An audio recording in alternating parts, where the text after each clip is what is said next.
भाजप आणि काँग्रेस नेत्यांनी जाहिरातींवर अवाजवी खर्च केल्याबद्दल शिवसेनेनं निवडणूक आयोगाकडे तक्रार केली आहे। देवेंद्र फडणवीस, विनोद तावडे, एकनाथ खडसे आणि आशिष शेलार तसंच पृथ्वीराज चव्हाण, अजित पवार यांच्या जाहिरातींमध्ये निवडणूक आयोगानं नेमून दिलेल्या खर्चाचं उल्लंघन केल्याचा शिवसेनेचा आक्षेप आहे। या संदर्भात शिवसेना नेते दिवाकर रावते यांच्याशी बातचीत केली। आमचे प्रतिनिधी दिनेश दुखंडे यांनी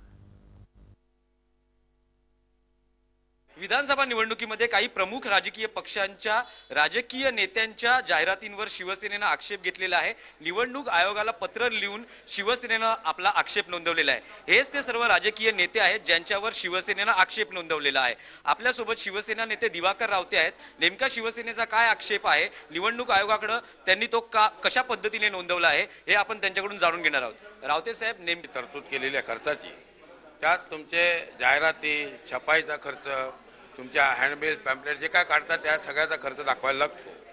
याच्यामध्ये असं म्हटलं आहे, टू इन्फ्लुएन्स द वोटर, मतदारांवर प्रभाव टाकणं ही प्रक्रिया त्या जाहिरातीमध्ये असेल तर तो खर्च निवडणूक उमेदवाराच्या खर्चामध्ये दाखल झाला पाहिजे असं कायद्याची तरतूद आहे। तर या जाहिरातीच्या माध्यमातून ती महाराष्ट्राकरता जरी असली तरी त्यांच्याही मतदारसंघातल्या मतदारांना त्याच्यावर प्रभाव टाकण्याकरता उपयोग असल्यामुळे या खर्चाची खर्च जो होतोय तो त्यांच्या समान विभागून त्यांच्याही खर्चामध्ये जोडला जावा, कारण ते त्या मतदारसंघातले मतदार आहे, निवडणूक लढवत आहेत आणि म्हणून तो खर्च 28 लाखाच्या जर पुढे जात असेल तर मग त्यांच्या उमेदवाऱ्या नियमाप्रमाणे बाद ठरतात, हा आमचा आक्षेप आहे। महाराष्ट्राच्या जनतेला तुमचं हे जे निवडणूक आयोगाला दिलेलं पत्र आहे आणि जे नेते आहेत ते तुमच्या माध्यमातून पाहायचे। मी दाखवतोय ना, हे दिलंय, तुमच्याकडे दिलेलं आहे आणि ही फक्त नामावली आम्ही पुढे केली आहे, पण ह्या संदर्भामध्ये आणखीन काही असेल तर निवडणूक आयोगाने ते शोधून काढावं।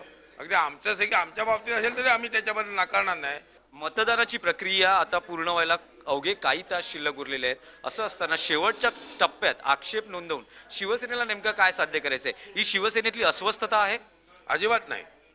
नियमाच्या तरतुदीनुसार कालपर्यंत आम्ही प्रचारामध्ये होतो, आमच्या लक्षात आलं, आम्ही त्या संदर्भात नक्की माहिती घेतली, संबंधित ह्या कायद्याच्या संदर्भातले जे जाणकार आहेत त्यांच्याशी चर्चा केली आणि मग आमच्या लक्षात आलं की हे नक्कीच अशा प्रकारे घटना घडते आहे, या उमेदवारांच्या खर्चात ते जावं लागेल, म्हणून आम्ही रितसर आज तक्रार नोंदवलेली आहे। भविष्यात एकमेकांना गरज भासल्यास शिवसेना भाजप पुन्हा एकत्र येऊ शकतात? गरज भासेल असं मला वाटत नाही। महाराष्ट्रातली जनता या सर्व प्रकरणातना एवढी तालवून सुलावून आणि विचारपूर्वक निर्माण झाली आहे की 100% शिवसेना सत्तेवर 151 मिशन आम्ही गाठणार आहोत, त्यामुळे आम्हाला हा प्रश्न निर्माण असं वाटतच नाही मुळात। धन्यवाद।